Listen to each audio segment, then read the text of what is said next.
I do, folks. How you doing? Just a quick one. I thought we'd have a bit of a natter and a little bit of a chat about a perfect system, a perfect process.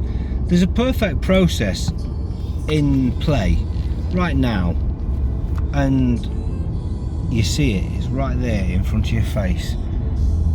They've been using it against you for years.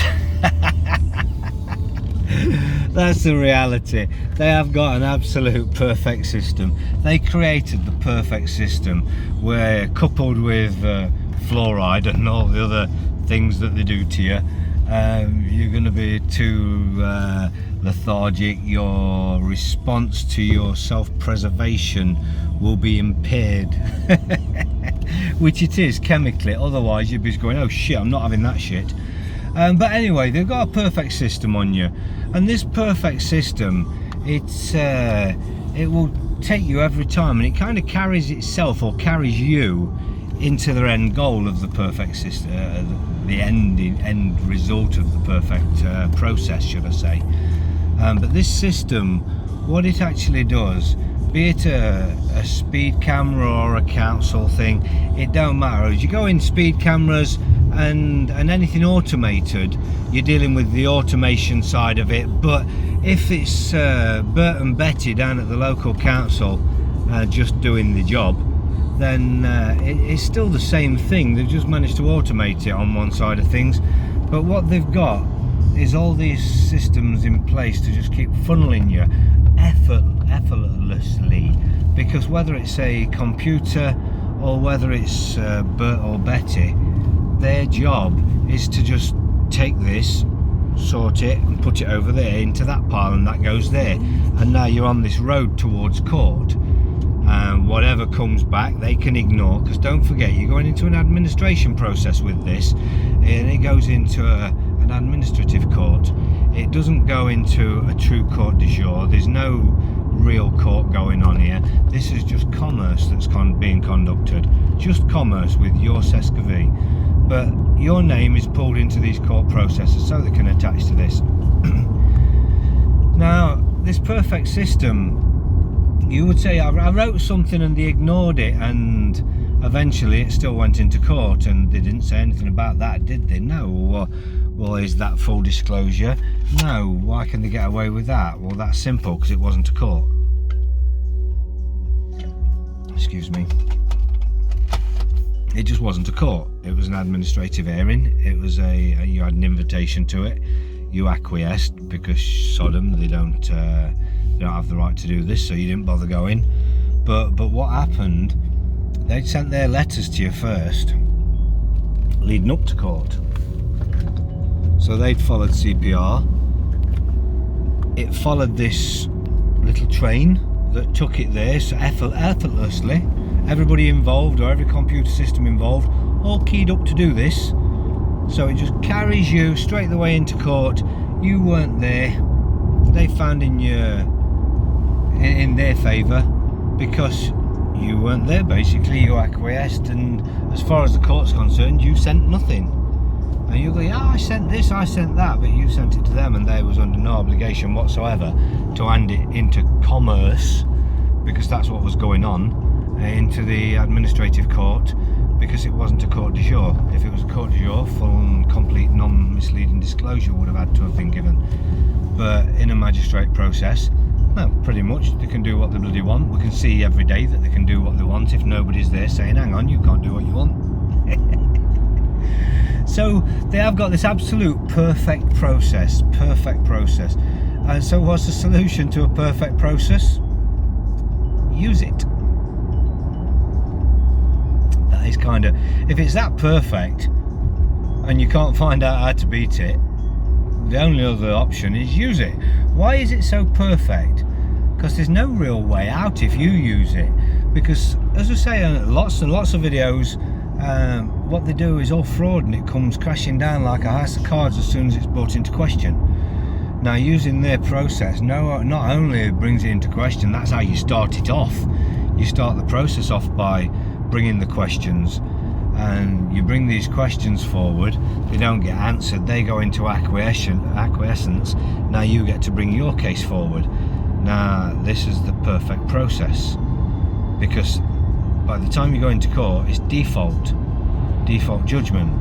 There is no leg to stand on. They don't have a leg to stand on.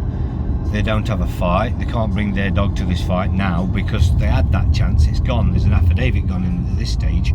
The only judgment is it this or is it that?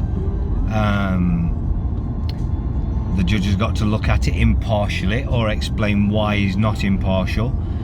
And don't forget, it's a perfect process. So when the judge looks at it, even if he tries to be impartial, if he tries not to be impartial, if you've done your due diligence, he can't, because he's got to answer to you why he's denying you justice then, and it's not going to work.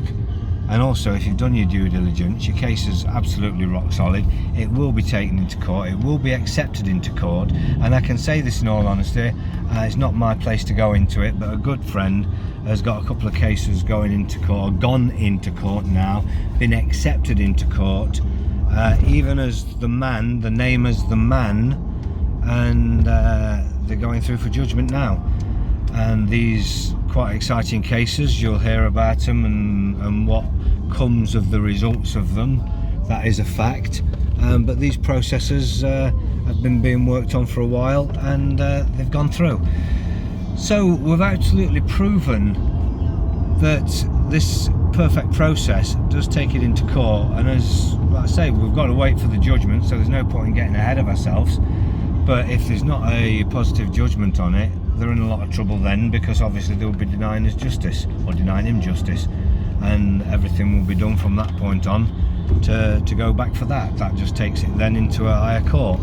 But talking of courts and what claim to go for, at the start of this we actually learned quite a tidbit, because initially, and I hope you don't mind me going into it, a little touch on this realm, went for an N1 form, and this is what I've been saying all along, N1 and into court.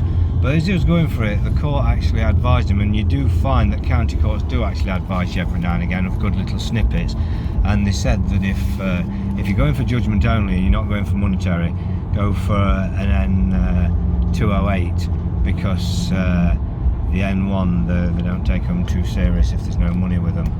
Obviously there's no money in it for them. So that's something else to consider, folks. We mentioned N208s before. Look into the difference and look into what you would go for. Now if you go for an N208, like I say, you'll go for judgment only, and if that's the easiest way to get a judgment quick, we're going to find out soon, we're going to tell you, and the other way for money, we're going to tell you also. So basically, the perfect process. What do you do when you're being attacked by the perfect process? You turn the perfect process on it. And like I say, just because you can get your claim into court before they can yours, or they can theirs, you act as soon as you receive anything. You act and you ask the right questions immediately, followed up by an opportunity to cure their obligation, why they have to respond to this, whether it's a DSAR, freedom of information. It is what it is. You're going to tell them why they've got to respond, how long they've had to respond, count them down to default, take them through court, get the judgment. Perfect system. Perfect system.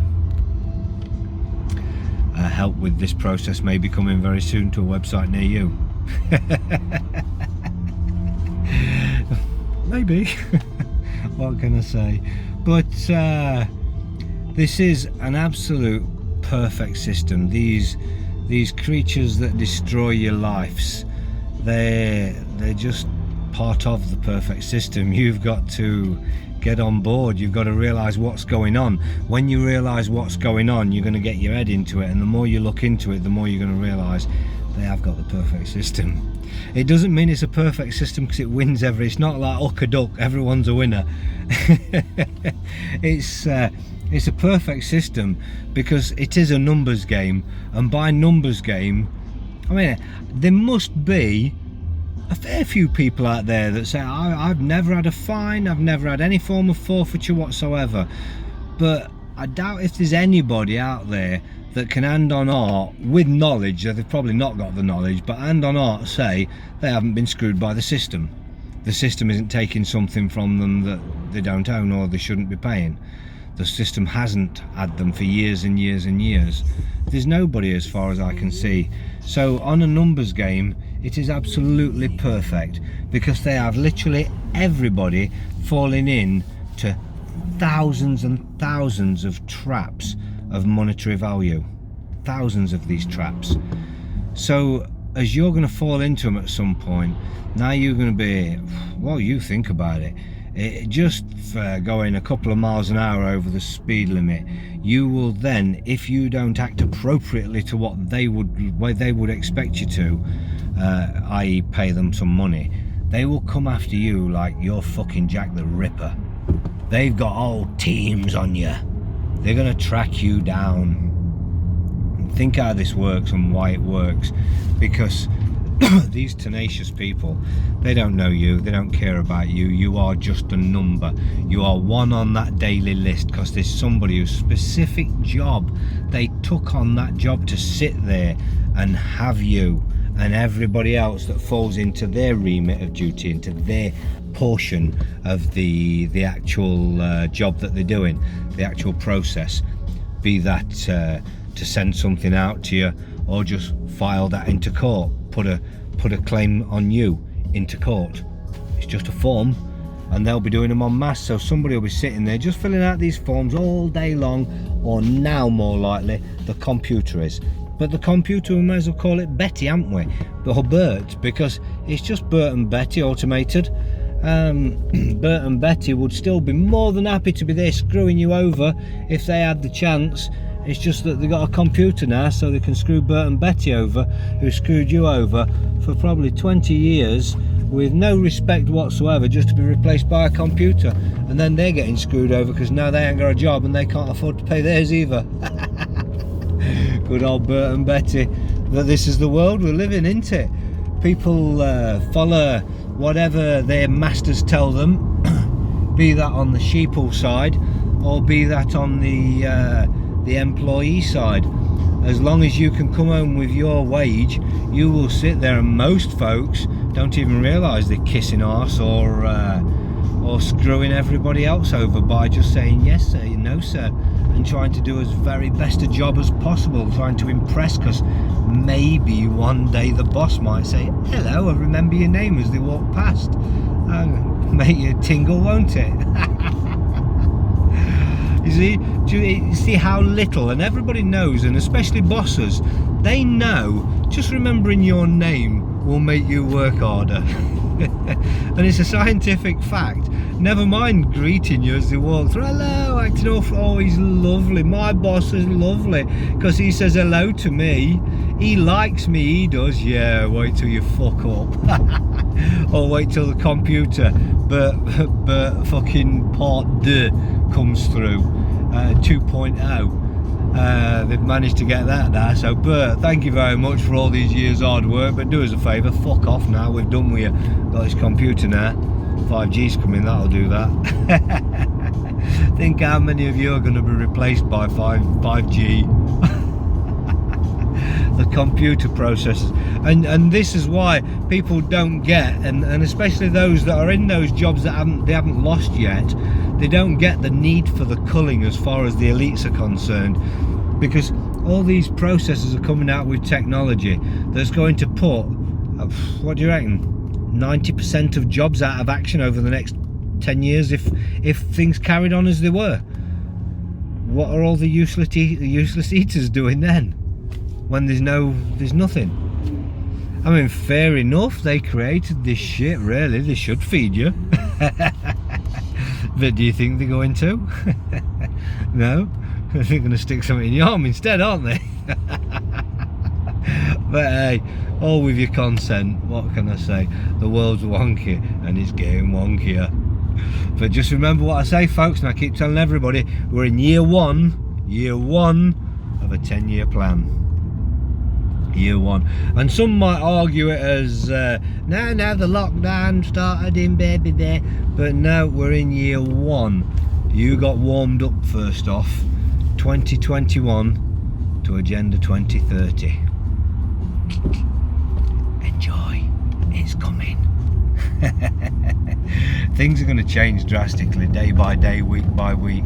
But hey, I'm hearing all sorts from the banks when the banks are supposedly coming down, and also another good mate of mine today was explaining to me what's going to happen with gold and silver, but I'll leave that because I know he'll cover it on his videos, so that's not my forte as far as gold and silver is concerned. Like I say always, if you've got disposable income that you're not going to need, or savings, your wealth, you can put some wealth into gold, and as long as you're not going to ever need it, because if there was a collapse, a drought or a famine, you're going to end up swapping all your gold for a single potato, because that's what's going to be most valuable to you at that time.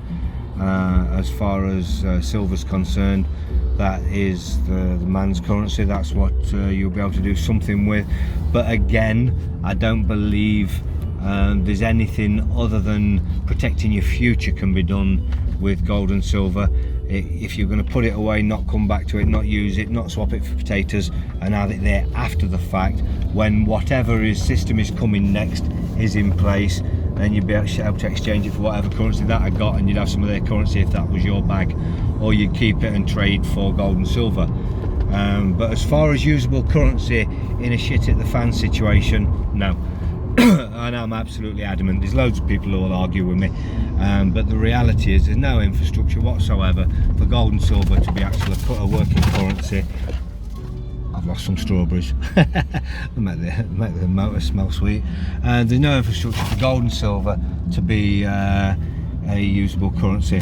So you might have some, but the guy next door ain't got none, and the guy next door to them ain't got none. The one who's got some potatoes don't want some. The one who's got clean water, they don't want none either. They want potatoes, and the guy who's got potatoes wants clean water. So a shit at the fan situation. I don't believe gold and silver. It may help you somewhere down the line, but I think it'll go very quick, because it don't hold any value then. That's, I'll swap you this for that, and I don't give a shit what it's worth. This is what I will swap this for. Do you want it? And you're going to lose everything you've got if that's your plan, to live through a shit at the fan situation with your gold and silver. If you've got a shit at the fan situation going on in your head, you need to protect yourself with your food, your intake, your medicines, your health, whatever it's going to take to actually get through that period of time, or get yourself a commodity that will be easily exchangeable for the sort of things that you need. Certainly get yourself a good water system. Everybody should have a water filter system, bearing in mind the shite that they put in your water these days, and I've been doing for many years. So everybody should be contemplating getting that shit out of your water, and if not, yeah, why there's no point in me even talking about gold and silver, because if you're not getting your fluoride and your chlorine and all the toxins and pharmaceuticals out your water, then you won't buy gold or silver either, or protect any of your other assets, because if you're not protecting your health, what the hell's your assets got to do with anything? In my opinion, everybody's own opinion. People seem to think that water systems are very expensive. I think they're too expensive for what they are. It's just a few filters. My system, 4 filters in a thing.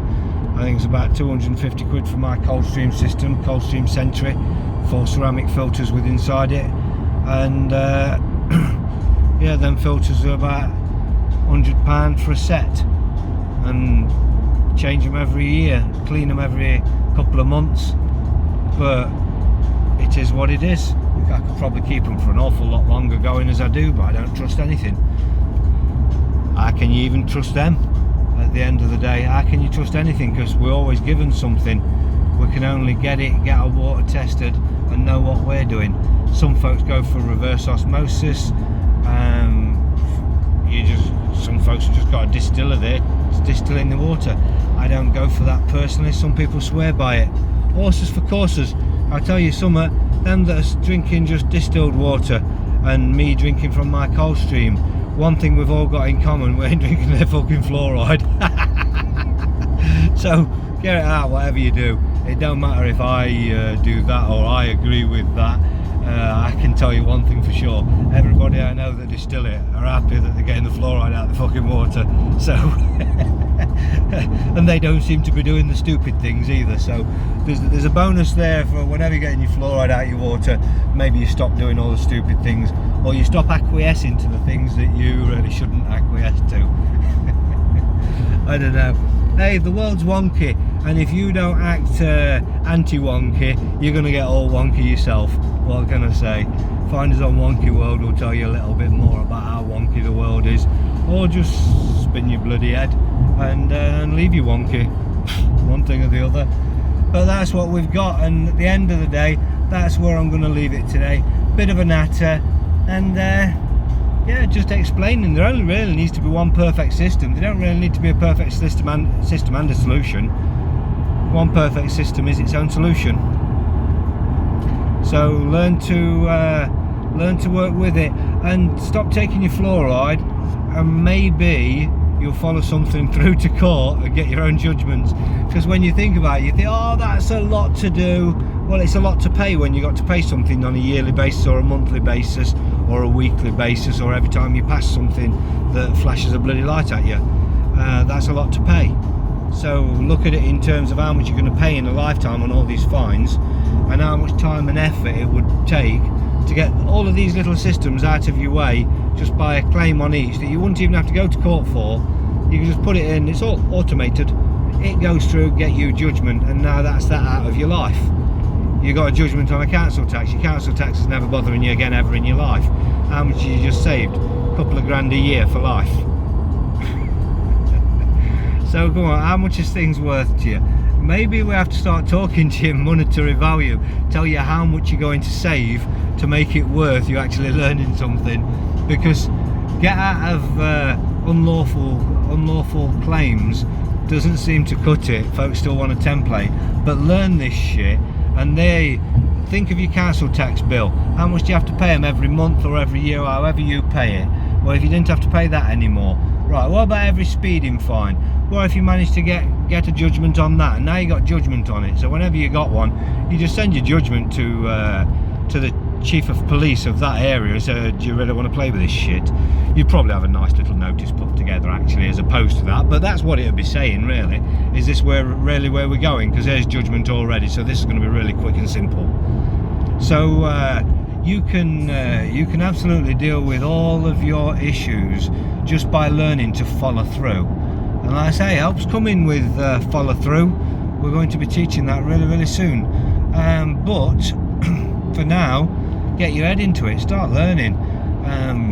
I say to everybody, legal is just a blanket that covers the law. You pull back that blanket and what you're left with is the law. Use that. Stop playing with the blanket. Hold them to account on their blanket, of course. They want their acts and statutes. Well, if they are breaching their acts and statutes in all of the cases anyway, so you can hold them to that while you're also holding them to the law for you. But you're only holding them to that as they stand under it. But from your point of view, you just stand with the law. You can't lose if you follow through. But that is something that's I say very soon. We've got a lot of folks saying a lot of things on the internet, and we've been working towards where we're actually coming to now for a very long time. I should say all of us independently, all of our lives are coming towards what we're coming to now. Even for me to say where we're getting to now is a pinnacle of what we've been doing, and to be able to have an opportunity to bring that out is fantastic. But at the end of the day, there's going to be a lot of jealousy, there's going to be a lot of folks who are talking that are going to be saying all sorts of bollocks out of jealousy. But as you're going to see, we're doing, we're not talking. So anybody who's got anything to say, we're doing. So show us what you're doing that's over ours, and we'll listen to you. But while we're doing, you may as well, because if you ain't doing, no point in talking to us, because we actually are. Anyway folks, on that wonderful note, I'm trying to think back now. Has this been a moany one, or have we got away with it? We might have even got away with it. I don't know. We'll have to chuck a little moan on the end. But either way folks, have yourself an absolutely fantastic time of it. Have yourselves a good weekend. I don't believe there's any vitamin D left. I think they've poured it all out in one hit. whether you get any form of summer from this point on or whether summer's over, I think it's indicative of what the offer is. Just a couple of days, little snippet, you get a bit of colour on you, and then everybody, oh yeah, want it warm this year. But hey, keep looking at the colour of the sky. Here we are, almost July. Lovely. Research weather modification programs. Have a good one all. Ta-da.